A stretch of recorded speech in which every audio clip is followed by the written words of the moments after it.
तर आपण अग्निहोत्री म्हणून आपला परिचय आपण करून देत असू, जर परमसद्गुरूंना गुरुस्थानी मानत असू आणि मनामध्ये हे द्वंद्व जर आजही शिल्लक असेल की नेमकं जीवन परमार्थासाठी जगायचंय का स्वार्थाने जगायचंय, तर आपल्याला बराचसा बोध होणं शिल्लक आहेत असं मी माने. अनेक घडणाऱ्या आपल्या जीवनातल्या घटना म्हणजे आपल्याला चांगल्या वाईट वाटल्या असतील, त्या आपल्याला शेप अप करून तयार करून या प्रश्नाचं उत्तर शोधण्यापर्यंत घेऊन आलेले आहेत. याचं स्मरण होण्याचा आजचा दिवस आहे. त्यांनी प्रकाश दाखवलाय, मार्ग दाखवलाय, दिशा दाखवलेली आहे. आता त्याच्यावर चालत चालत आपलं, आपल्या परिवाराचं, या आपल्या आसपासच्या मानव समाजाचं व एके दिवशी संपूर्ण मानव समाजाचं व त्याच्यानंतर संपूर्ण जीवसृष्टीचं कल्याण व्हावं अशी व्यवस्था निर्माण करण्याची प्रक्रिया आपण आपल्यापासून, आपल्या घरापासून सुरू करणार आहोत. आणि त्याच्यासाठी आपल्याला जन्म दिलेला आहे की मागच्या 5,000 वर्षांचा विचार करू नका, येणाऱ्या 5,000 वर्षांचा विचार करायचे दिवस आहे. शतकाच्या ह्या अंधकारमय जीवनाचा त्याग करून प्रकाशाच्या ह्या जीवनामध्ये आम्ही प्रवेश केलेला आहे, ह्याचं हे प्रतीक आहे. सत्यधर्म प्रणेतारः श्रुतिमार्ग प्रवर्तकाः आचार्याः परमाचार्याः सन्तु जन्मनि जन्मनि. आज या अत्यंत ऐतिहासिक व आध्यात्मिक अशा ह्या पवित्र नगरीमध्ये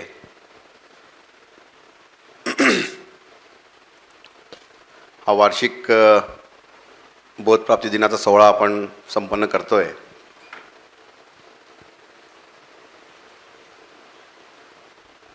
या शहराशी खुद्द महाराजांचं एक विशेष नातं राहिलं आहे.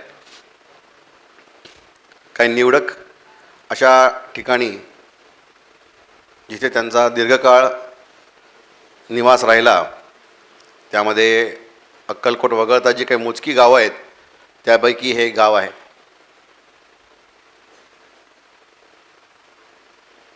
त्यामुळे ही भूमी पुण्यभूमी, संतभूमी, ऐतिहासिक भूमी आणि प्रेरणाभूमी आहे.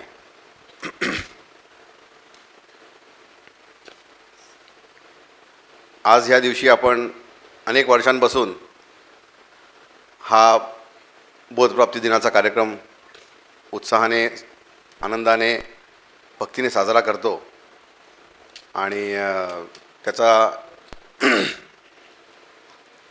अर्थही आपण अनेक वेळा अनेक कार्यक्रमांमधून समजून घ्यायचा प्रयत्न केला. आजच्या दिवशी महाराज असं म्हणतात की त्यांना त्यांच्या दैवी स्वरूपाचं व जीवन कार्याचं दर्शन घडवलं गेलं. तर महाराजांचं वाक्य असं आहे, तो राम झाला, जो कृष्ण झाला, तोच मानवपुत्राच्या रूपाने अवतरला आहे. तो आपलं तेज विश्वासमोर प्रगट करून दाखवत आहे. त्यांच्या जीवनामध्ये अत्यंत त्यांच्या बालपणाच्या त्यांच्या जन्माच्या आधीपासूनच त्यांच्या दैवी अस्तित्वाची दर्शनं घडल्याची नोंद इतिहासामध्ये आहे. सोनामातांना पडलेली स्वप्न असोत, उपासनी बाबांना दिलेलं वचन असो, किंवा स्वामींनी खुद्द दाखवलेलं दर्शन असो की येणाऱ्या काळामध्ये अशा एका व्यक्तीचा जन्म होईल जो संपूर्ण विश्वाला प्रकाशाकडे घेऊन जाईल, असं वर्णन आपल्याला त्यांच्या जीवनकथेमध्ये सापडतं. आणि त्या पार्श्वभूमीवरती असं म्हणतायत, विचार करा, हा क्षण त्यांच्या आयुष्यामध्ये अत्यंत बालपणी आलेला नाही आहे. हा क्षण त्यांच्या जीवनामध्ये बराच पुढे आलेला आहे. म्हणजे अक्कलकोटला आगमन व्हावं, पीठाधीश व्हावं, पूर्णाभिषेक संपन्न व्हावा, गुरुदर्शन व्हावं व त्याच्यानंतर हा जन्मोजन्मीचा बोध प्राप्त व्हावा, अशी त्या घटनेची शृंखला आहे. आणि त्या शृंखलेमध्ये इथून पुढे मग धर्मजागृती व्हावी, कालचक्राचं प्रवर्तन व्हावं, विश्वधर्म मानवासमोर मांडला जावा, ह्या अवतार कार्याची सुरुवात झाल्याचे दिसून येतं. त्यांच्या जन्मापासून ते या क्षणापर्यंतचा त्यांचा जो प्रवास आहे तो इतका अलौकिक आहे की त्यामध्ये भगवानाचं दर्शन असावं, आकाशमार्गाने केलेला प्रवास असेल, दीक्षा दिल्याची घटना आहे, अशा अनेक अलौकिक घटनांनी युक्त असा हा सगळा कालखंड त्यांच्या जीवनातला राहिलेला आहे. आणि ह्यानंतरचा जो त्यांचा जो काळ त्यांच्या जीवनामधला आहे हा एक धर्मप्रचारकाचा काळ आहे. आणि ह्याच्यामध्ये खूप सूक्ष्म अभ्यास केला तर लक्षात येतं की किती भिन्न त्यांच्या जीवनामधला हा कालखंड असावा म्हणून.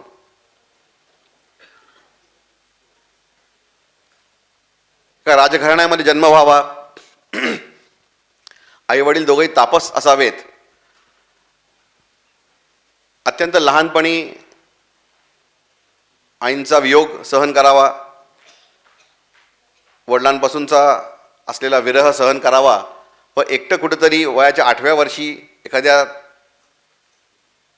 अनोळखी गावात येऊन राहावं, तिथे श्रद्धेने सेवा करावी इतकी की खुद्द स्वामींनी त्यांना पीठाधीश म्हणून त्यांची निवड करावी. मग तापस जीवन तिथून सुरू, अत्यंत अलौकिक घटनांचं दर्शन अत्यंत त्यात गुरुमंदिर ह्या पवित्र स्थानी त्यांना झालेलं. त्यात प्रत्यक्ष अग्नीचं दर्शन असो, दिव्य विभूतींचं दर्शन असो, खुद्द भार्गवरामांचं दर्शन असो, दीक्षा असो, पूर्णाभिषेक असो, अनेक अशा घटनांनी हा त्यांचा सगळा कालखंड गाजत राहिला. ह्या क्षणाच्या नंतर ते प्रतिज्ञा व त्याच्यानंतरचं त्यांचं जीवन जे आहे ते मात्र अहर्निश तपश्चर्या, साधना व धर्मप्रचारामध्ये त्यांनी काळ व्यतीत केलेला आहे. या क्षणापर्यंत जणू ते अज्ञातवासात आहेत. ते असं म्हणतात की हा अज्ञातवासाचा काळ होता ज्यामध्ये साधना करणं अपेक्षित होतं. आता मात्र जगासमोर प्रगटपणे धर्म सांगण्याची वेळ आलेली आहे आणि जगाला उद्धाराकडे, कल्याणाकडे, प्रकाशाकडे घेऊन जाण्याचं काम करण्याची अपेक्षा आमच्याकडून केली गेलेली आहे. ते किती काटेकोरपणे केलेलं आहे की त्या क्षणापासून ते अवतार समाप्तीचा क्षण, शेवटचा श्वास देखील पद्मासनात बसून घेतलेला आहे. की ते असं म्हणतात की ज्या क्षणी प्रतिज्ञा घेतली आणि जीवन कार्य आमचं काय आहे ह्याचं दर्शन आम्हाला घडवलं गेलं, प्रत्येक श्वास हा केवळ व केवळ गुरु भक्तीसाठी, प्रतिज्ञापूर्तीसाठी व धर्मसेवेसाठी दिलेला आहे. म्हणून इतका काटेकोरपणे ह्या नियमाचं त्यांनी पालन केलं आहे की शेवटचा श्वास जो सोडलेला आहे शिवपुरीमध्ये तो पद्मासनात बसून सोडलेला आहे. सहसा अंतकाळी आपण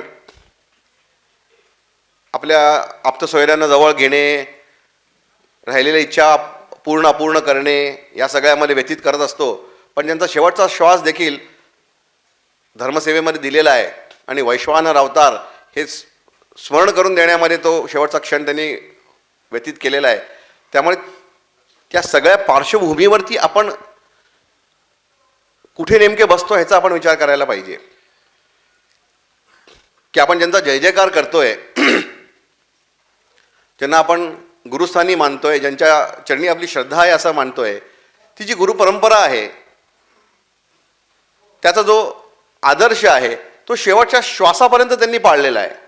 आणि अशा एका सद्गुरूला आपण जीवनामध्ये आपले मार्गदाता म्हणून निवडलेलं आहे, गुरुस्थानी आपण त्यांना विराजमान केलेलं आहे, त्यांच्या चरणी आपली कुठेतरी भक्ती आहे असं आपण म्हणतोय आणि कुठेतरी त्यांचं शिष्यत्व आपण घेतलंय असं आपण स्वीकार करतोय. त्यामुळे आपल्या गुरूंच्या जीवनाकडे जेव्हा आपण वळून बघतो तेव्हा त्यातून आपण काय बोध घेणार आहोत हे आपण चर्चा किंवा त्याचा स्वाध्याय करण्याची गरज आहे. अनेको वेळा असं होतं की आपण अनेक तीर्थक्षेत्रांना जाऊन प्रवास करत असतो, दर्शन घेत असतो, स्मरण करत असतो. एक परंपरा आहे, एक श्रद्धा आहे, एक वारसा आहे आपल्या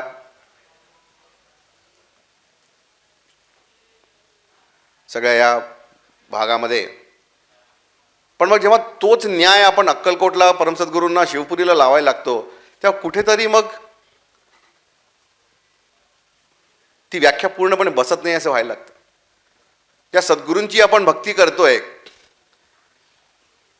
ते आजच्या दिवशी असं म्हणतायत की जो राम झाला, जो कृष्ण झाला, मग आपल्या पूर्वावताराचं वर्णन परत ते आठवण करून देत आहेत. म्हणजे आपल्याला बोध करून घ्यायचा काय आहे की त्यांच्याकडनं त्या परंपरेची, ज्या गुरुपरंपरेमध्ये त्यांनी ह्या अवतारामध्ये जन्म घेतला, ज्या गुरुपरंपरेचा उद्घोष आपण इथं करतोय, ज्या गुरुपरंपरेतील पवित्र स्थानी त्यांनी पीठाधीश म्हणून आपलं अलौकिक कार्य संपन्न केलं, त्या गुरुपरंपरेचा वारसा व त्यांच्या पूर्व अवतारातल्या स्वरूपांचा वारसा देखील तोच आहे का, ह्याचा अभ्यास आपल्याला करायला पाहिजे.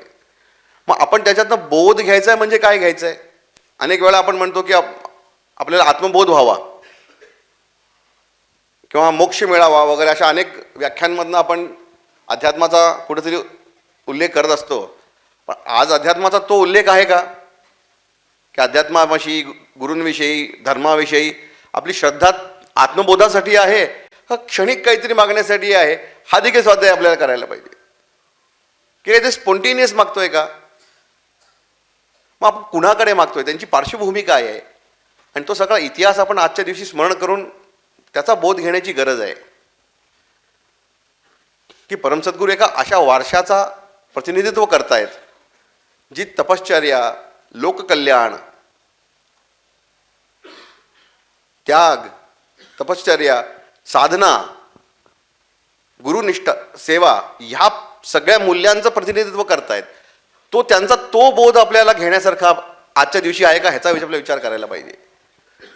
त्यांना जसं आजच्या दिवशी एक स्मरण झालं असेल की आपला पूर्वावतारी आपलं कार्य काय होतं, ह्या जन्मामध्ये आपल्याकडून काय कार्य अपेक्षित आहे, हे जसं त्यांना ह्या दिवशी, पवित्र दिवशी लक्षात आलं असेल, आपल्याला जर काही बोध आपल्या जीवनामध्ये घ्यायचा असेल तर आजच्या दिवशी तोच वारसा आपण पुढे चालवू शकतोय का, ह्याचा आपण विचार करायला पाहिजे. की ज्या सद्गुरूंना आपण श्रद्धास्थानी आज विराजमान केलेलं आहे, ज्या पवित्र चरणपादुकांवरती आज आपण नतमस्तक होतोय, त्यांच्याकडे तोच वारसा एक शिष्यभावाने आपण स्वीकारलेला आहे का, की आपण त्यांच्याकडे तिसरंच काहीतरी मागत बसलेलो आहे. हा काळ आपण लीलया म्हणतो की सतयुगाची सुरुवात झाली, आपण असं लीलया म्हणतो. मग जसं त्यांनी मार्गक्रमण जीवनामध्ये केलेलं आहे, भगवान परशुरामांच्या पासून ते अगदी परमसद्गुरूंपर्यंतच्या सगळ्या या अवतार शृंखलेमध्ये प्रत्येक अवतार काळामध्ये त्यांनी त्याच मूल्यांचा वारसा परत परत आपल्याला आठवण करून दिलेला आहे.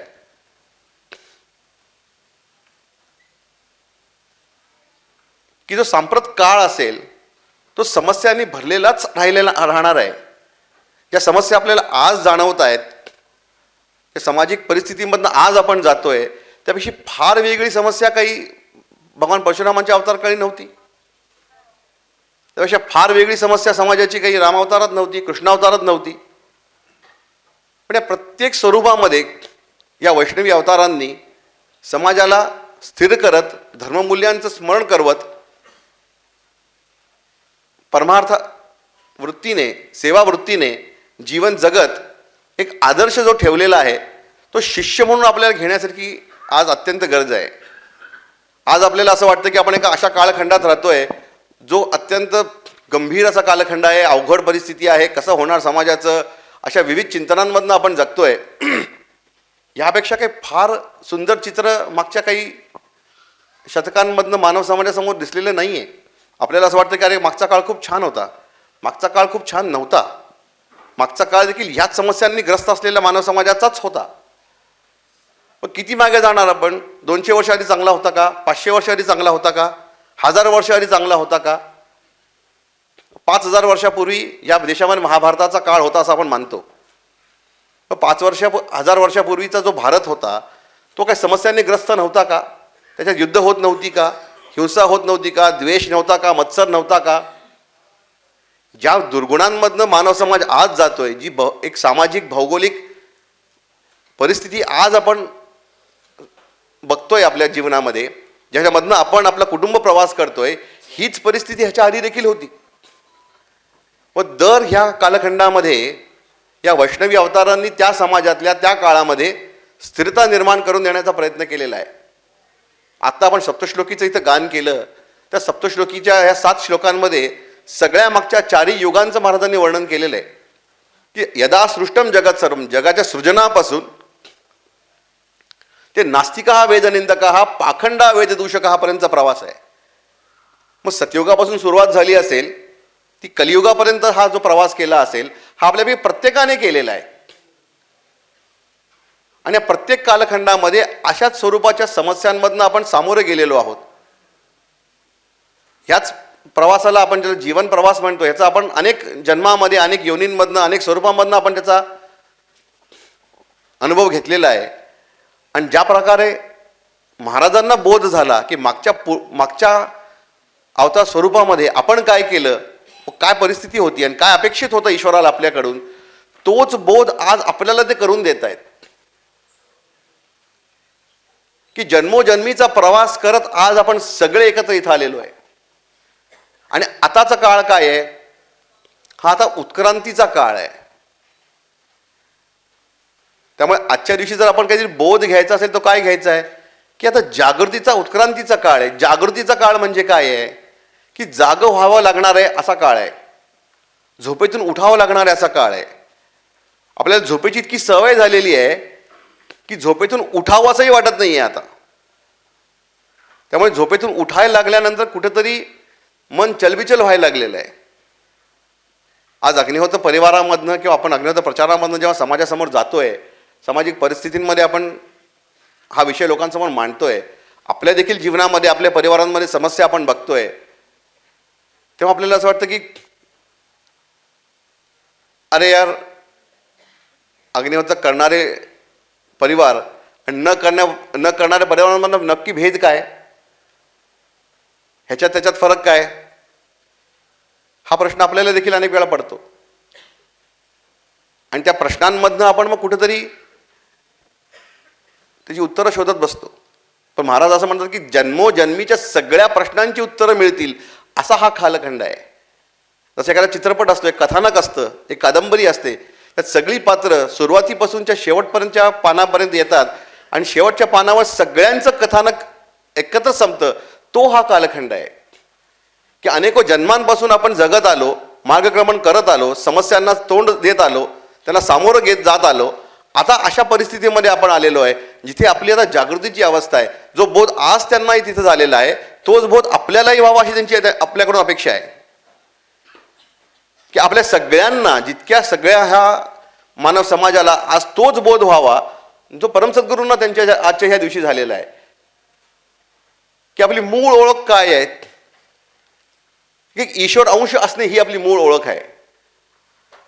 आणि गतयुगांमध्ये त्या ओळखीपासून इतकी दूर आपण जात राहिलो की आज आपल्याला जर कोणी म्हणालं की अरे आपण ईश्वर अंश आहात, आपण आपल्या हृदयामध्ये प्रत्यक्ष नारायणाचा वास आहे, तर ही कल्पना देखील अनाकलनीय वाटायला लागते, अवघड वाटायला लागते, समजायला अशक्य वाटायला लागते की असं कसं शक्य आहे. आज धर्म, अध्यात्म, संप्रदाय या शब्दांना इतके वेगवेगळ्या रंगांच्या छटा आहेत, वलय आहेत की मूळ गाभा काय आहे अध्यात्माचा, मूळ स्वरूप काय आहे आपलं, यापासून इतके दूर गेलोय आपण की संभ्रमामध्ये जगण्यामध्ये आपण आता सवय करून घ्यायला लागलेलो आहे. मग तो जो डीप स्लीप, जो काळोख असतो, त्यापासून जागृती जेव्हा व्हायला लागते तेव्हाची जी काही मनाची चलबिचलची अवस्था असते ती आपली सगळ्यांची आहे हे लक्षात ठेवायला पाहिजे. आपली मूळ ओळख काय आहे की जो राम झाला, जो कृष्ण झाला, जो परमसद्गुरू झाला, तोच मी आहे याचं स्मरण करून देण्यासाठी परमसद्गुरू आलेले आहे. आमचं अवतारित्व सिद्ध करण्यासाठी आलेलो नाही आहोत, तुमचं सत्य सांगायला आलेलो आहे, हे महाराजांचं वाक्य आहे. मग आपलं सत्य ते काय आहे की आपण एक वैश्विक जीव आहोत.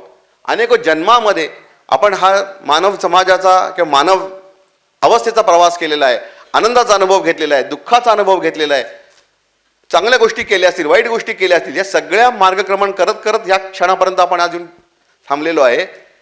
जिथून पुढचा प्रवास कुठे आहे, आता तो फ्लॅट लाईनवर नाही, तो आता वर्टिकली वर जाणारा प्रवास आहे, तो जागृतीचा प्रवास आहे, तो प्रकाशाकडे जाण्याचा प्रवास आहे.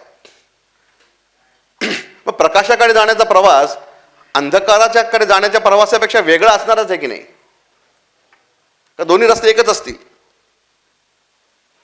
ज्या मार्गावर चालत आपण अंधकाराकडे गेलो त्याच मार्गक्रमणावर चालत चालत प्रकाशाकडे जाऊ शकणार आहोत का? मग आजचा बोध काय घ्यायचा आहे की ज्या मूल्यांचा साधना घेऊन किंवा ज्या मूल्यांवरती जीवन आधारित करून परम सद्गुरूंनी आपलं जीवन बोधप्राप्तीपर्यंत नेलं, त्याच मूल्यांचा अंगीकार करून आपल्याला देखील आपलं जीवन बोधप्राप्तीपासून पुढे प्रकाशाकडे घेऊन जायचं आहे. तो आजचा हा पवित्र दिवस आहे. त्यामुळे आज आपण जीवनामध्ये समस्यांमध्ये जगत असू, प्रश्नचिन्हांमध्ये जगत असू, कौटुंबिक असतील, सामाजिक असतील, आत्मिक असतील, आर्थिक असतील, कुठल्या कोणत्या समस्या असतील, त्या समस्यांना आपण ग्रस्त आहोत, त्रस्त आहोत, सतत चिंतेत आहोत. अग्निहोत्र करत असू तरीही चिंतेतच आहोत, न करणारे देखील तितकेच चिंतेत आहेत.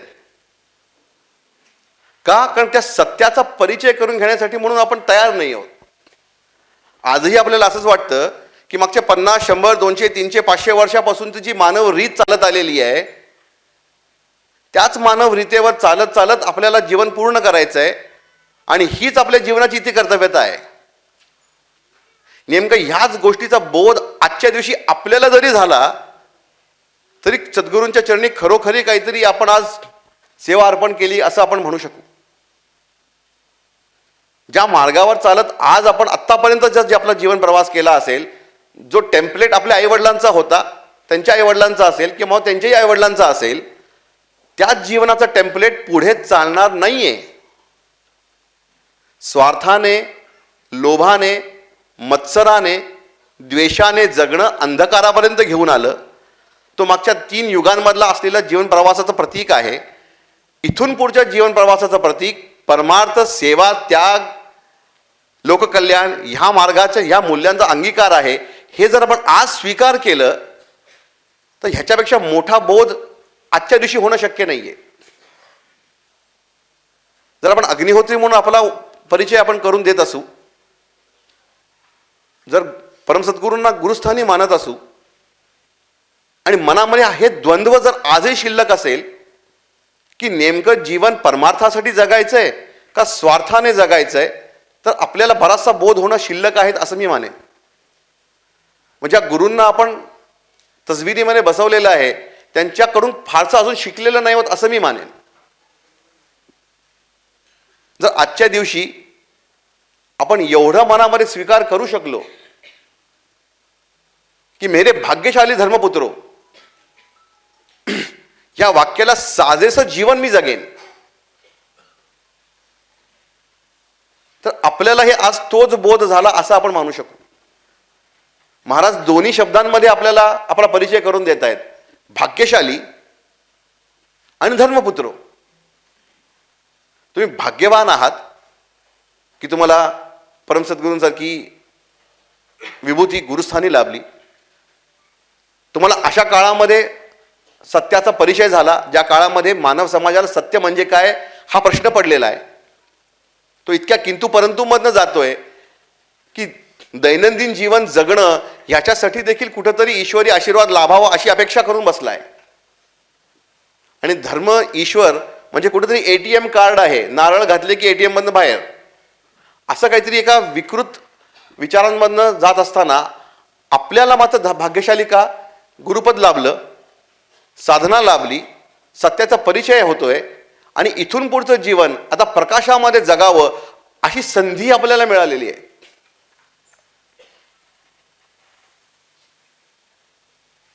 मग धर्मपुत्रो ह्या शब्दाचा अर्थ काय होतो? धर्म हा सांप्रदायिक शब्द नाहीये. धर्म म्हणजे आपल्या मनामध्ये संप्रदाय आले असतील. धर्म हा सांप्रदायिक शब्द नाहीये. धर्म म्हणजे काय? जो असा व्यक्ती जो त्यागाने, बलिदानाने, परमार्थाने लोककल्याणासाठी जगतो तो खरा मानव, हे शब्द सांगणारा तो मार्ग म्हणजे धर्म. मग तुम्ही भाग्यवान आहात ह्या शब्दांचा स्वीकार केला आणि आता प्रकाशाच्या ह्या युगामध्ये प्रकाशाच्या मार्गावरती मी अग्रेसर असताना, अग्नीची उपासना करत असताना माझं जीवनाचं टेम्पलेट देखील मी बदलेन, माझी व्हॅल्यू सिस्टम मी बदलायला पाहिजे हा सांगणारा हा दिवस आहे. म्हणजे ते मला स्वार्थाने जगणं अपेक्षित होतं, तिथे मी परमार्थाने विचार करेन, हा माझा बोध इथं होणं अपेक्षित आहे. मी स्वहितापेक्षा लोककल्याणाचा विचार करेन हे समजून घेण्यासाठीचा हा दिवस आहे.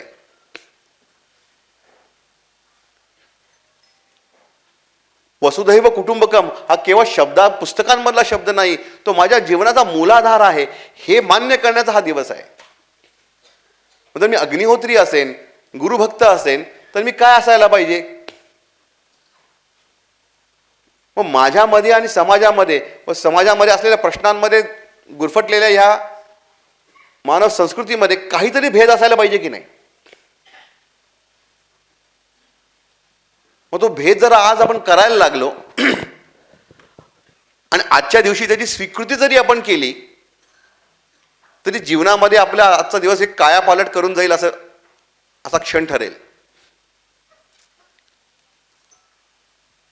कारण नेमकं ह्या द्वंद्वामध्ये आज अग्निहोत्र करणारा देखील परिवार आहे आणि नवा जो समाज आहे तो तर अजून विचाराधीनच आहे.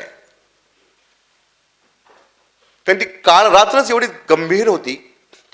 तो जो सगळा जो कालखंड गेलेला आहे तो इतका अंधकाराचा गेलेला आहे की त्यामधनं मानवी जीवनामध्ये येणाऱ्या समस्या ह्यांना सॉल्व्ह करणे ह्याच्यामध्ये जीवनाचं इति कर्तव्यता मानायला लागलोय आपण.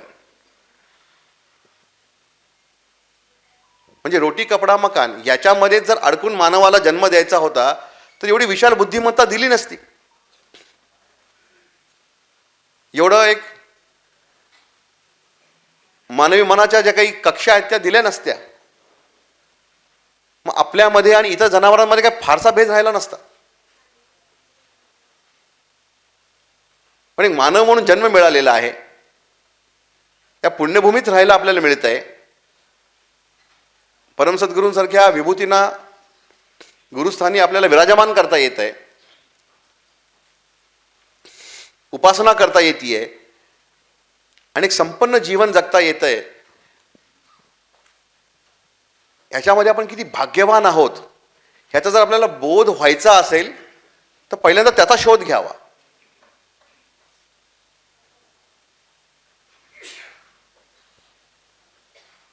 कारण आपल्याला अजून कन्फ्युजन आहे, ती क्लॅरिटी आलेली नाही की ह्याला किती डेप्थ लागते. म्हणून आपल्याला असं वाटतं की एक जो काळाचा महिमा आहे ज्यामध्ये ईश्वर विरहित जीवन असू शकतं का, इथपर्यंत मानवाचा विचार आहे आता की ईश्वर आहे का नाही, इथून सुरुवात आहे. त्या सगळ्या चर्चा कुचर्चांमधनं आपण देखील इतके अडकलोय, इतके गुरफटलोय की ह्या सगळ्या आपल्यासाठी नाही आहे ते विसरलोय. ते आपल्यासाठी नाही आहे सगळ्या चर्चा. ईश्वर आहे का, उपासना करावी का, सत्य म्हणजे काय, देव कोण आहे, गुरु लागतो का, ह्या चर्चा आपल्यासाठी नाही आहेत.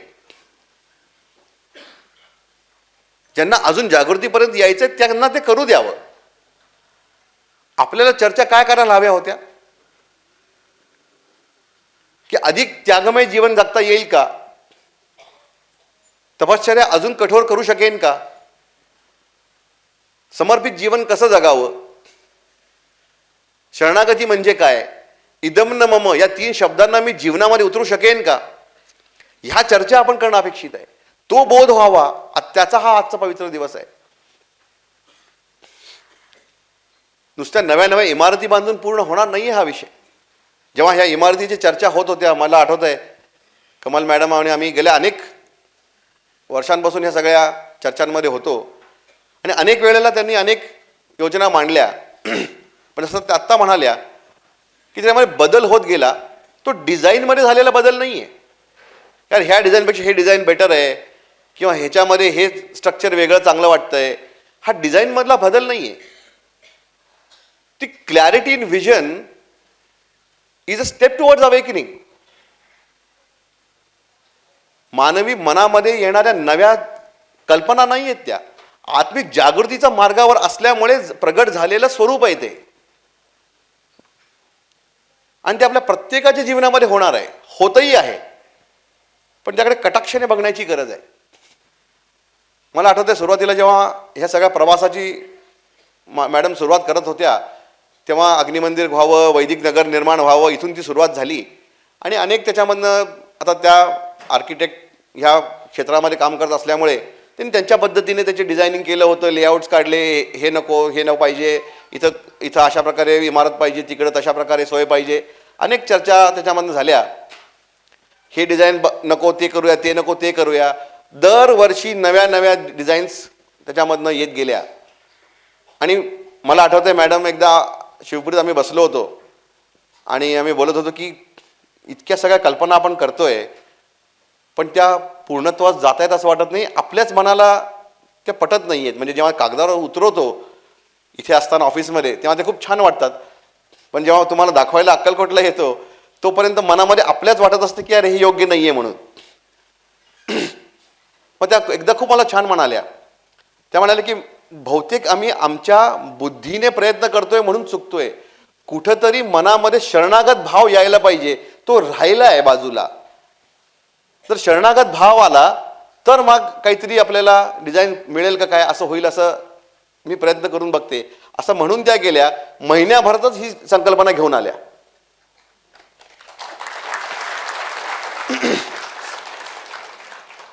आज जेव्हा ही इमारत पूर्ण होईल तेव्हा काही शतकांपर्यंत ती तिथे उभी राहणार आहे. आणि प्रत्येक माणसाला, आलेल्या प्रत्येक भक्ताला त्या वास्तूमधून ईश्वरी शक्तीचं, अग्नीच्या परात्पर शक्तीचं दर्शन घडणार आहे. आणि ज्या ज्या ह्या सगळ्या रावनूर असतील, मॅडम असतील, सगळे जे काही लँडमार्कचे जे काही आपले सगळे कार्यकर्ते आहेत, या सगळ्यांचं नाव आता त्या सगळ्या इमारतीशी जोडलं जाणार आहे. आणि अनेक वर्षांपर्यंत, शतकांपर्यंत जेव्हा कोणी विचारतील अरे हे कोणी बांधलं, कसं डिझाईन निघालं असेल, तेव्हा या सगळ्या लहान मुलांचं त्यात रावनूर जी आपका नाम लगने वाला है उसमें.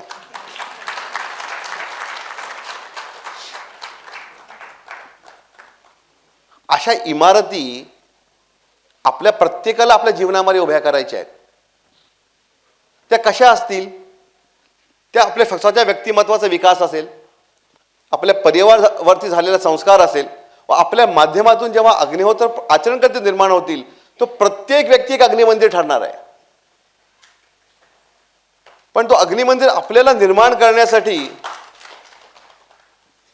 त्यांच्यासारखा तो शरणागत भाव आपल्या मनामध्ये निर्माण करण्याची गरज आहे. जो राम झाला, जो कृष्ण झाला, हा भाव महाराजांच्या मनामध्ये पहिल्या दिवशी नाही आलेला. तो गुरुचरणांवरती शरणागत झाल्यानंतर, उपासना करण्याला सुरुवात झाल्यानंतर, तापस जीवन जगायला अत्यंत तीव्रतेने सुरुवात केल्यानंतर प्रगट झालेला आहे. आणि तो प्रगट झाल्यानंतर मग परत ओढून मागे वळून जाता आलेलं नाहीये की आता मला जे काय कळायचं ते आयुष्यात कळालेलं आहे, आता मी माझ्या गावी जातो, माझ्या राजवाड्यात जाऊन राहायला लागतो, असं करता आलेलं नाहीये. त्यामुळे अग्निहोत्र आचरण करते व प्रचारक आपण सगळे जे इथं आहोत, आपल्याला हे कळायला हवं की जेव्हा आपण सायंप्रत इदम नमम म्हणून आहुती देतोय, तेव्हा आपल्या जुन्या जीवनाची एक एक वीट काढून ती इमारत आपण उद्ध्वस्त करतोय, एक नवी इमारत बांधायला चाललेलो आहे. ज्याप्रमाणे मॅडमनी ह्या अग्निमंदिराची निर्मिती करण्यासाठी म्हणून एक सुरुवात केलेली आहे, तसे आपल्या जीवनाचं एक नवं अग्निमंदिर आपण बांधणार आहोत. आणि ती वीट दर वीट बांधलं जातंय. प्रत्येक इदमनमम, प्रत्येक आहुतीमध्ये एक नवी वीट आपण रचतोय. आणि ती नवी वीट जी आहे, ती इमारत जी आहे, त्या पहिल्या इमारतीसारखी असणार नाहीये. त्यामुळे आपल्याला गुरुभक्ती, श्रद्धा या सगळ्या ह्या प्रवासामधनं परत मागच्या सारख्या जीवनशैलीकडे जाता येणार नाहीये. जसं बाकी सगळा मानव समाज जगतोय, त्या स्वार्थभावाने जगत असेल, तसं जगता येणार नाहीये. कारण आता आपली निवड एका वेगळ्या क्षेत्रासाठी झालेली आहे. एक वेगळा भाव निर्माण व्हावा म्हणून आपण आता कार्यक्षम आहोत. ते करत असताना, तो बोध होत असताना, परत जसं मी जगत होतो 10 वर्ष आधी, त्या भावाने जगता येणार नाहीये, त्या विचारांनी जगता येणार नाहीये, त्या मूल्यांनी देखील जगता येणार नाहीये. त्यामुळे द्वंद्व मनात राहिला असेल की इतके वर्ष अग्निहोत्र करतोय, अजून असंच का, तो प्रश्न चुकीचा आहे. तो प्रश्न चुकीचा आहे. इतक्या वर्ष अग्निहोत्र करतोय, आता काय, हा प्रश्न विचारायला पाहिजे. की माझ्या जीवनाचं मार्गक्रमण कुठे जाणार आहे आता.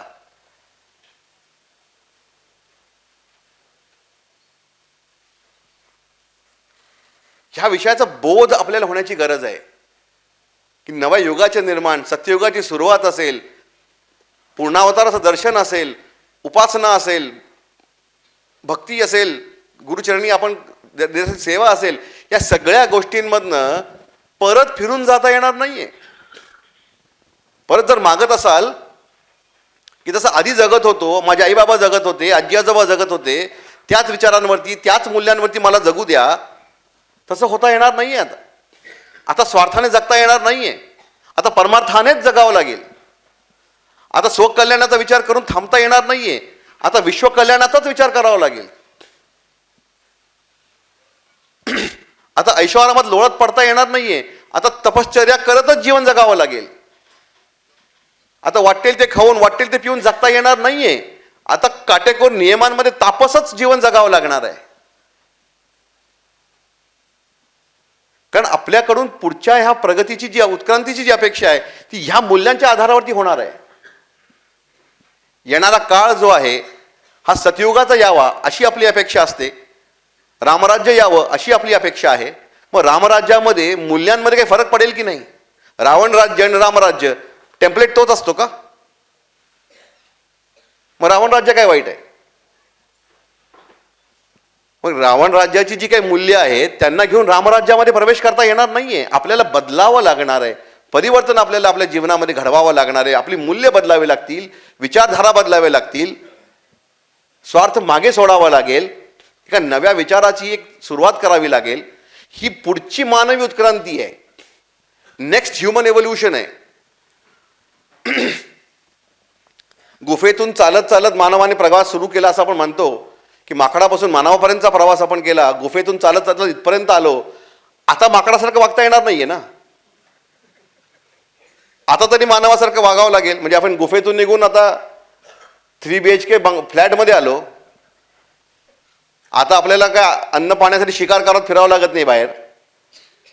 फोन केलं तर घरी आणून देत आहेत. जेव्हा सगळी परिस्थिती आपल्या आसपासची बदलतीये, पुढची उत्क्रांती मानवाची काय होणार आहे? ती ही उत्क्रांती आहे. एक मूल्याधारित वैचारिक परिवर्तन व्हावं, वैचारिक क्रांती व्हावी, तो हा कालखंड आहे. ती वैचारिक क्रांती कशी होणार आहे? ती आपल्यापासून सुरू होणार आहे.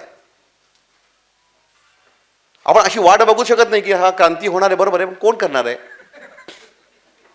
नाही, सगळं चांगलं होणार आहे, छान आहे, पण कोण सुरू करताय? तुम्हीच सुरू करताय. तोच हा काळ आहे. मग बोध व्हायचा आहे तर कुठला बोध व्हायचा आहे? की एक नव्या युगाची सुरुवात आहे, एका नव्या उत्क्रांतीची सुरुवात आहे. मानवाच्या मूल्याधारित जीवनामधनं जो प्रवास करत आज इथपर्यंत आलो, ती प्राचीन स्वार्थाधारित मूल्य व्यवस्था आपल्याला मागे सोडावी लागणार आहे. एका न्यू ह्युमन एव्होल्युशनकडे जायचं आहे.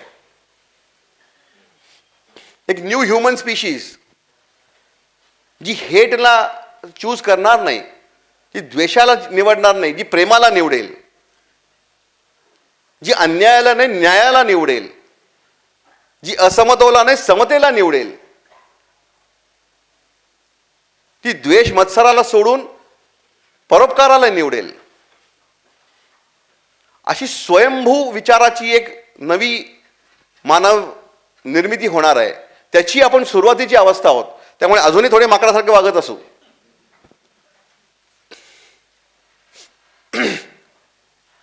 एक नवा मानव समाज निर्माण होतोय, जो व्हायची सुरुवात झालेली आहे. ती आपल्यापासून त्याची बीजरोपण झालेलं आहे. आज आपण बदललो, हळूहळू सगळा समाज बदलणार आहे, संपूर्ण विश्व बदलणार आहे. आणि सगळ्या नकारात्मकतेला मागे सोडून एका प्रकाशाच्या, आनंदाच्या, प्रेमाच्या एका नव्या युगात प्रवेश करणार आहे. किंबहुना तो प्रवेश सुरू झालेला आहे. आज आपण वळून बघताना जगभरामध्ये समस्या बघतो, कारण त्याच आपल्याला छापून येताना दिसतात. पण त्यांचं जर आपण पर्सेंटेज काढलं तर जागतिक लोकसंख्येच्या फार कमी पर्सेंटेज राहिलेले आहे. ते आता बहुतांशी मानव समाज जगभरातला जो आहे तो कुटुंबवत्सल आहे. ज्याला द्वेष नको आहे, ज्याला प्रेम हवं आहे, ज्याला सगळ्यांचं कल्याण व्हावं अशी अपेक्षा आहे, हा भाव आता स्वयंभू यायला लागलेला आहे. आणि तो आपल्याच फक्त मनात येतोय असं नाही, जगभरांमधनं येतोय, प्रत्येक संस्कृतीमध्ये येतोय, प्रत्येक भाषेमध्ये येतोय, प्रत्येक प्रांतामध्ये येतोय. आणि ही ईश्वरी लीला आहे. आपण भाग्यशाली आहोत कारण आपल्याला गुरु समोर दिसले, उपासना करायची संधी मिळाली. तेही तितकेच भाग्यशाली ठरणार आहेत, ते देखील जागृत होणार आहेत, ते देखील ह्या नव्या प्रवासामध्ये आपल्याबरोबर सहभागी होणार आहेत. त्यामुळे आजच्या ह्या दिवशी जर बोधच काढायचा असेल तर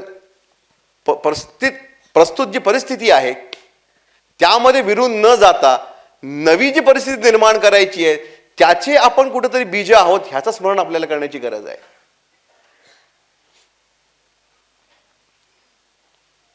होतं काय, आपण खूप वेळेला नेगेटिव्हिटीमध्ये इतके जातो की समाजामध्ये किती समस्या आहेत ह्याचं इतकं आपण विस्तारित चित्र उभं करतो की चांगल्याकडे बघायला वेळच मिळत नाहीये. अहो, जितकं वाईट घडतंय असं आपल्याला वाटतं ना, त्याच्या कितीतरी पटीने चांगलं घडतंय.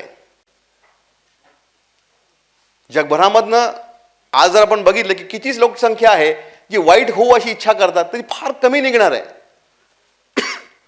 आणि किती मानव समाज असा आहे जो प्रेमाने, समतेने, सद्भावाने राहायसाठी म्हणून आज तत्पर आहे, तर असंख्य लोक निघतील. ही येणाऱ्या काळाचं प्रतीक आहे की संपूर्ण मानव समाज आता उत्क्रांतीच्या एका उंबरठ्यावर येऊन थांबलेला आहे. एंटायर ह्युमन स्पीशीज एका नेक्स्ट एव्होल्युशनच्या पाशी येऊन थांबलेलो आहे आपण. आतापर्यंतचं जे एव्होल्युशन झालं ते आपण 4 पायावर 2 पायावर चालायला लागलो असू. इथून पुढचं एव्होल्युशन जे आहे ते थॉट एव्होल्युशन आहे की आता आपला जो हिंस्र भाग आहे जो मानवाच्या उत्क्रांतीच्या बरोबर आपल्याला एक वारसा म्हणून लाभला, त्या हिंस्र भागाचं कुठेतरी आपण आज दहन करणार आहोत, त्याचा स्वाहा करणार आहोत. आणि एका नव्या विचारधारेवरती, एका नव्या टेम्पलेटवरती आधारित नवजीवन उभं करणार आहोत. आपल्यानंतर काही पिढ्यांमध्ये संपूर्ण मानव समाज त्या टेम्पलेटला स्वीकार करणार आहे. त्याची ही सुरुवात आहे. तो बोध महाराजांना झालेला आहे आणि तीच आठवण आपल्याला ते आजच्या दिवशी करून देत आहेत की तुम्हालाही तोच बोध होणं अपेक्षित आहे की आता परत फिरून जाता येणार नाही.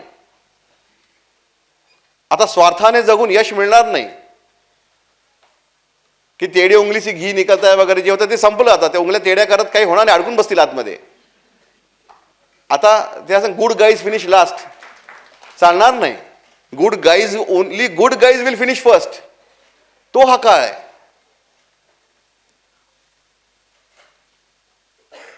परोपकाराने जगणाऱ्या लोकांचा जीवनात चांगल्या घटना घडतील ह्याची ही सुरुवात आहे.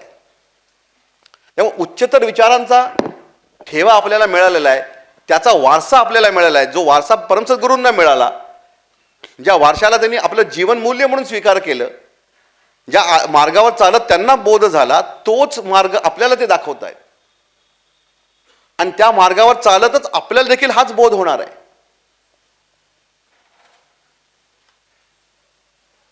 की जो राम झाला, जो कृष्ण झाला, जो मानवपुत्र झाला, त्याचाच अंश मी देखील आहे.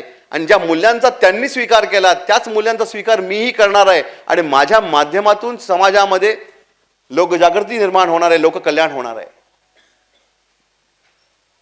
आणि ज्या प्रकारे त्यांनी प्रत्येक श्वास गुरुचरणी अर्पण केला, प्रत्येक श्वास धर्मासाठी अर्पण केला, प्रत्येक श्वास तुमच्या आमच्यासाठी अर्पण केला, कुठेतरी तो वारसा आपण घेणार आहोत का अजूनही आपल्या मनामध्ये द्वंद्व आहे? ह्या गोष्टीवर चिंतन करण्याची गरज आहे. मग अग्निहोत्र आचरण करते असू, अग्निहोत्र आचरण करता परिवार असू, आणि ह्या द्वंद्वाला आपण सामोरं गेलो नसू तर आपलंही जीवन तितकंच क्लेशदायक असणार आहे जितकं बाकी सगळ्यांचं चाललेलं आहे. ज्या क्षणी ह्या गोष्टीचा आपण अंगीकार करू ना की संतू जन्मनी जन्मनी, प्रत्येक जन्म आम्हाला काय लाभावं आपले भक्त म्हणून, आपले अनुयायी म्हणून जन्म लाभावा आणि काय आम्ही म्हणावं, इदम न मम म्हणावं.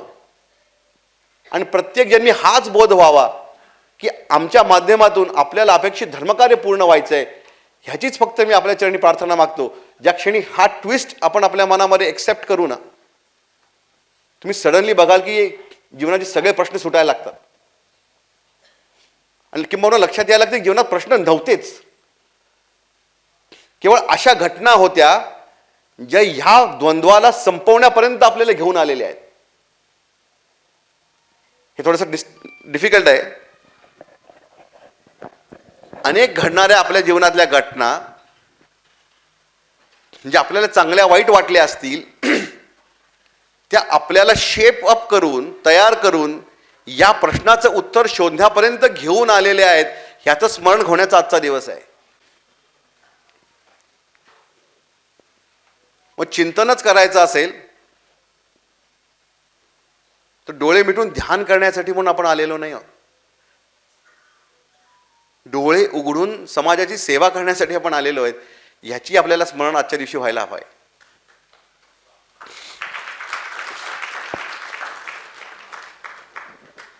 त्यामुळे अक्कलकोटचा वारसा, परमसद्गुरूंचा समजा गुरु संदेश जर काय असेल तर तो काय आहे. सहसा काय असतं की अनेक संप्रदाय असतात ज्याच्यामधनं अशा प्रकारचे मेळावे वगैरे होत असतात. त्याच्यामध्ये कोणीतरी एक विभूती आपल्या अनुयायांना उपासना उपदेश करतात. सांघिकपणे अशा प्रकारे उपासना करण्याचे कार्यक्रम होत असतात. त्यानंतर चहा पाणी करून सगळे आपापल्या घरी जातात. ती ही जागा नाही आहे. इथं आल्यानंतर जसा परिसस्पर्श असतो, तो परिसस्पर्श आपल्या जीवनात होणार आहे हे लक्षात ठेवून यायला पाहिजे. की माझं आत्तापर्यंतचं जीवन, त्याचे असलेले मूल्य, त्याचे असलेले प्राप्तव्य ह्याचा स्वाहा करून मी आलेलो आहे. आता इथून पुढचं जीवन माझं आपल्या प्रेमाने, आपल्या भक्तीने उजळून जावं ही मागणी करायला आलो आहे. हे घेऊन आलो असू तरच हा अग्निहोत्र मेळावा आहे.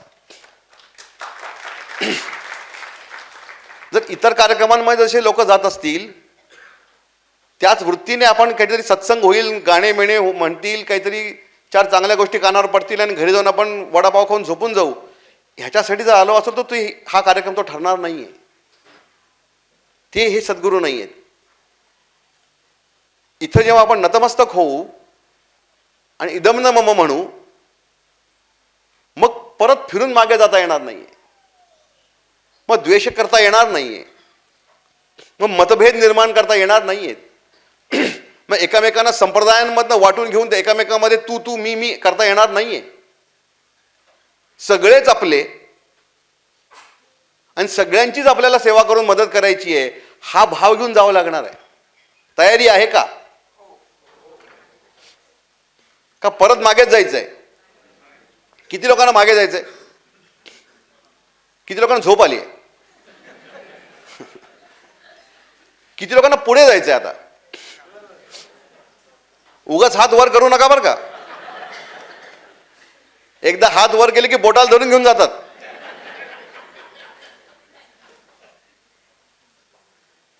नक्की पुढे जायचंय. स्वार्थाने जगायचं नाहीये. लोककल्याण हा जीवनाचा आदर्श मानायचा आहे. धर्मजागृती ह्या याच्यासाठी जीवन समर्पित करायचंय. नक्की? फार बारीक मी हो येतोय. आपण चहापान दिला नाही का?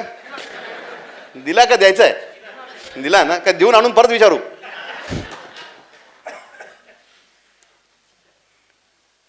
एका नव्या युगामध्ये जर आपल्याला प्रवेश करायचा, एक सतयुग यावं, सगळीकडे सुजलाम सुफलाम व्हावं, रामराज्य प्रस्थापित व्हावं, असं वाटून चालणार नाही. त्याची निर्मिती करावी लागणार आहे. आणि ती निर्मिती करण्यासाठी आपल्याला जन्म दिलेला आहे.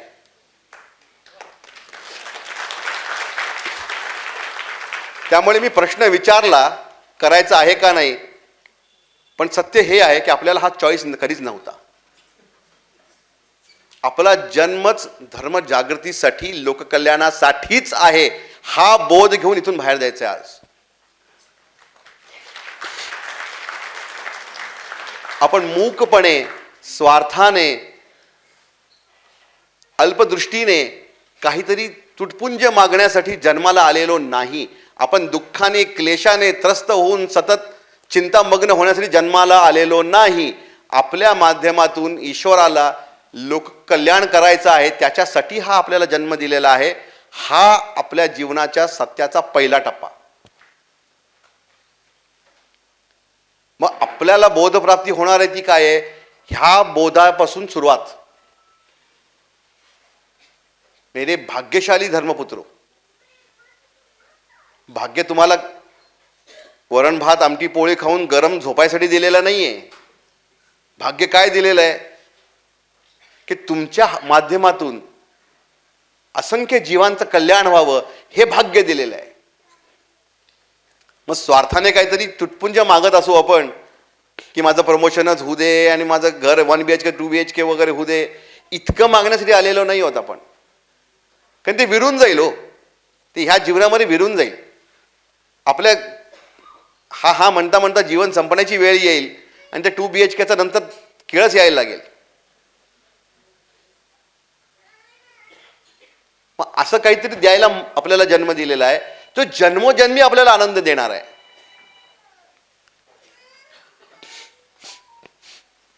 थोडं अवघड होत आहे का?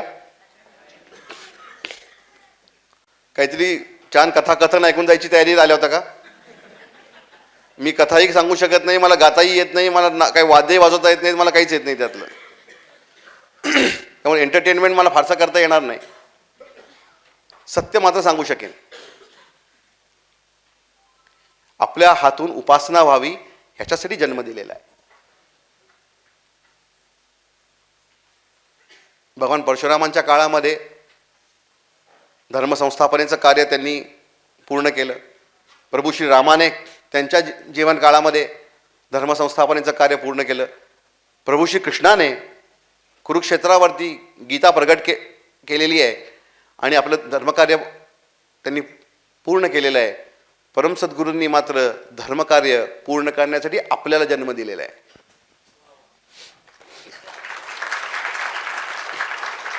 त्यामुळे त्यांचं कार्य काय महाराज म्हणतात, आमचं कार्य कल्पांतापर्यंत चालणार आहे. कल्पांतापर्यंत म्हणजे till the end of time, till eternity. आणि त्या कार्य पूर्ण करण्यासाठी प्रत्येक जन्मामध्ये तुमची निवड होणार आहे, ह्याची देखील ग्वाही देतो म्हणून सांगितलेलं आहे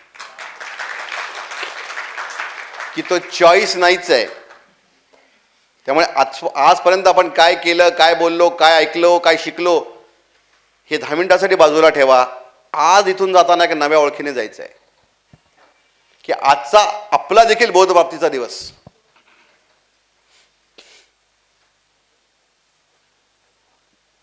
की ज्या प्रकारे त्या काळामध्ये समजा धर्मसंस्थापनेसाठी म्हणून ईश्वराने अवतार घेतलेला आहे, तोच ईश्वरी अंश याही युगात जन्म घेतलेला आहे त्यांनी. आणि त्यांनी आपली निवड केलेली की धर्म संभवामी युगे युगे, ही धर्म संस्थापना जी करायची आहे की परित्राणाय साधूनाम विनाशाय दुष्कृताम धर्म संस्थापनार्थाय संभवामी युगे युगे. धर्म संस्थापनार्थाय हे आपल्याला पूर्ण करायचं आहे. त्यांनी प्रकाश दाखवलाय, मार्ग दाखवलाय, दिशा दाखवलेली आहे. आता त्याच्यावर चालत चालत आपलं, आपल्या परिवाराचं, या आपल्या आसपासच्या मानव समाजाचं व एके दिवशी संपूर्ण मानव समाजाचं व त्याच्यानंतर संपूर्ण जीवसृष्टीचं कल्याण व्हावं अशी व्यवस्था निर्माण करण्याची प्रक्रिया आपण आपल्यापासून, आपल्या घरापासून सुरू करणार आहोत. आणि त्याच्यासाठी आपल्याला जन्म दिलेला आहे. तो हा बोधप्राप्तीचा दिवस आहे.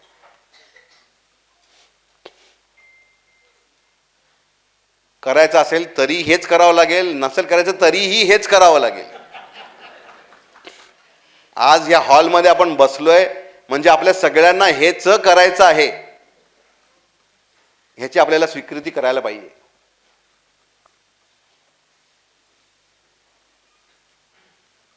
आपण कोण, आपलं नाव काय, आपला परिवार काय, आपण किती शिकलो, ह्याला काहीही अर्थ नाही. आपली मूळ ओळख एकच, गुरुभक्त असणे आणि विश्व कल्याणासाठी म्हणून सतत कार्यशील असणारी व्यक्ती म्हणजे अग्निहोत्री, म्हणजे परमसद्गुरूंचा शिष्य. ही ओळख सगळ्यांना स्वीकार आहे. खरंच चहा पाजायला हवा होता नाना. कोणाकोणाला स्वीकार आहे. त्यामुळे आपलं कल्याण व्हावं, आपल्या परिवाराचं कल्याण व्हावं ह्याचा विचार करण्याची गरज नाही आहे. ते ईश्वराने आपलं कल्याण करणार ह्याची ग्वाही दिलेली आहे की तुमचं व तुमच्या परिवाराच्या केसालाही धक्का लागणार नाही. आपका बीमा उतारा हुआ आहे. तुमचं कल्याण होईल, तुमच्या मुलांचं कल्याण होईल, येणाऱ्या प्रत्येक अनेक पिढ्यांचं कल्याण होणार आहे. तेवढा आशीर्वाद भरभरून दिलेला आहे आपल्याला. त्याची चिंता करत बसायची गरज नाही आहे. आता मनामध्ये हा ट्विस्ट आजपासून सुरू करायचा आहे की नव्या विचाराचा ठेवा मला पाहिजे. सगळे आपण करणार सुरुवात. एकच आवाज आला बघा अख्ख्या ऑडिटोरियम मध्ये.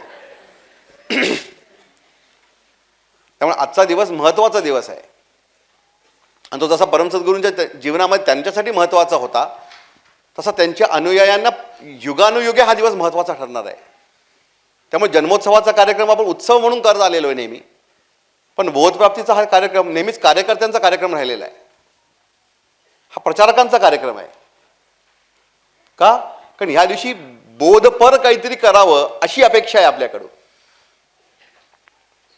जन्मोत्सव हा आपल्या एखाद्या घरच्या ज्येष्ठ व्यक्तीचा जन्मोत्सव असतो किंवा आपल्या एखाद्या गुरुस्थानी असलेल्या व्यक्तीचा जन्मोत्सव जसा आपण करतो तसा आनंदाने आपण मे मध्ये साजरा करतोच. पण हा डिसेंबरचा जो कार्यक्रम आहे 24 तारखेचा, हा मागच्या अनेक दशकांपासून चिंतन मनन स्वाध्याय ह्याच्यासाठीचा दिवस राहिलेला आहे. त्यामुळे आजच्या ह्या कार्यक्रमात आपण एकत्रित येऊन सगळ्यांनी मिळून हा स्वाध्याय केला असं आपण मानूया. आणि आज जसं आज मॅडमनी दाखवलं, एक सुंदर चित्र त्यांनी उभं केलेलं आहे आपल्यासमोर. हे चित्र काय दाखवत आहे? एक नवी पहाट दाखवत आहे, एक नवा विचार दाखवत आहे. मला आठवत आहे मॅडम जेव्हा सुरुवातीला आल्या होत्या, जेव्हा मी त्यांना अग्नि मंदिर असं म्हणतो तेव्हा ते मंदिराच्या आकारामध्ये बिझी होत्या. अनेक दिवस त्यांनी मंदिर निर्माण करायला प्रयत्न केला आणि सारखं तोच डिस्कशन होत होतं की मागच्या 5000 वर्षांचा विचार करू नका, येणाऱ्या 5000 वर्षांचा विचार करायची दिवस आहे. त्यामुळे ह्याचं जर तुम्ही लुक अँड फील बघितलं तर स्पेस एज आहे. म्हणजे ते वरचं जे काही त्यांचं जे स्ट्रक्चर आहे ते कुठलं तरी स्पेसक्राफ्ट असेल आणि ते कधी टेक ऑफ करेल असं वाटतं. येणाऱ्या 5000 वर्षांचा काळ आहे जो प्रेमाचा, सद्भावाचा, समतेचा, एकात्मतेचा काळ आहे, त्याचं प्रतीक ठरणार आहे. आणि मी त्यांना म्हणालो होतो की ह्याला वेळ लागणार आहे, त्या बिल्डिंगच्या डिझाईनला वेळ लागणार नाहीये, त्या विचारापर्यंत आपल्याला पोचायला वेळ लागणार आहे की तो मागच्या अनेक दशकांचा युगांचा जो संस्कार आपल्या आत्म्यावर झालेला आहे त्याच्यापासून मुक्ती मिळायला वेळ लागणार आहे. ज्या क्षणी आपण त्याच्यापासून मुक्ती मिळवू, एक शरणागत भाव स्वीकार करू, त्या क्षणी भविष्य दिसायला लागेल, त्याचं हे प्रतीक आहे. त्यामुळे ही कुठली इमारत नाहीये. मी मॅडमने हेही म्हणालो होतो की ह्या इमारतीच्या ह्या स्वरूपापर्यंत आपण ह्या जन्मी पोचलो ना तरीही मी धन्य मानेन. जर बांधता आलं तर त्याही पलीकडे अहो भाग्यम. मग पण अशा प्रकारची कलाकृती, अशा प्रकारचं एक विजन आपल्याला प्राप्त झालं, हे काय दाखवतं की शतकाच्या ह्या अंधकारमय जीवनाचा त्याग करून प्रकाशाच्या ह्या जीवनामध्ये आम्ही प्रवेश केलेला आहे, ह्याचं हे प्रतीक आहे. त्यामुळे कलेक्टिव्हली आपण आज हे विजन बघतोय, त्यांनीच सुरुवात केलेली आहे. आज हे स्वप्न आपण सगळे बघतोय, हे स्वरूप आपण आज सगळे आज अनुभवतोय, सगळे आपण त्याला व्हिज्युअलाइज करतोय.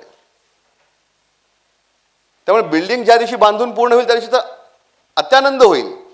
पण आनंद ह्या गोष्टीचा होतो की जेव्हा ह्या स्वरूपाला आपले सगळे अग्निहोत्री आचरणकर्ते प्रेमाने आनंदाने स्वीकार करतात ना, तेव्हा आनंद ह्याचा होतो की अरे इतके सगळे लोक आपण सत्ययुगात जगायला लागलो, की आपल्याला कळलं आणि ह्याचं काय गांभीर्य आहे ते आपल्याला स्वरूप कळालं, ह्याचं डिझाईन आपण इंटरप्रेट करू शकलो. म्हणजे काय झालं की नवा संस्कार इदम न ममचा आपल्यावरती व्हायला लागलेला आहे, ह्याचं ते प्रतीक आहे. आणि अग्निमंदिर म्हणजे काय होणार आहे? शरणागतीचं प्रतीक होणार आहे. इदम न मम हा भाव 3 डिमेन्शनल करण्याचं प्रतीक आहे. तो शरणागत भाव आमच्या हृदयामध्ये आहे. तोच भाव आमच्या माध्यमातून समोर इमारत म्हणून प्रगट होतोय, ह्याचं ते प्रतीक आहे. त्यामुळे अग्नि मंदिर आपण जेव्हा म्हणतो तेव्हा कुठेतरी एक वेगळी मनामध्ये कल्पना आपल्या यायला लागते. ही इमारत ती नव्हे.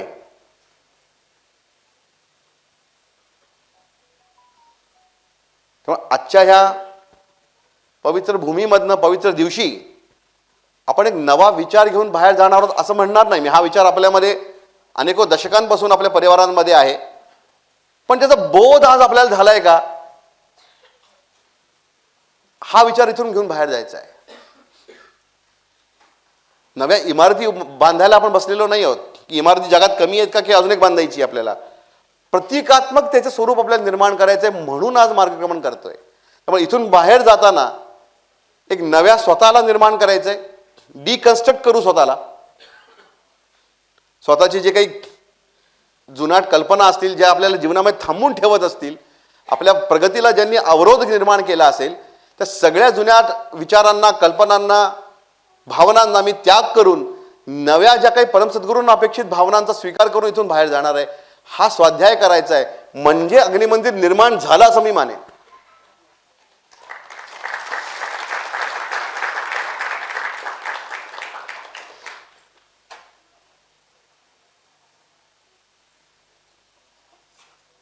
आज आपण सगळ्यांनी एकत्र यावं, इथं बसून ह्या विषयात चिंतन मनन करावं, हा या आजच्या दिवसाला खरा समर्पक कार्यक्रम आहे. की कार्यकर्त्यांनी एकत्र यावं, कार्याविषयी विचार करावा, अनुभवांचं आदान प्रदान करावं, येणाऱ्या काळासाठी म्हणून नव्या योजना आखाव्यात. ह्याच्यासाठीचा हा दिवस अनेक दशकांपासूनचा राहिलेला आहे.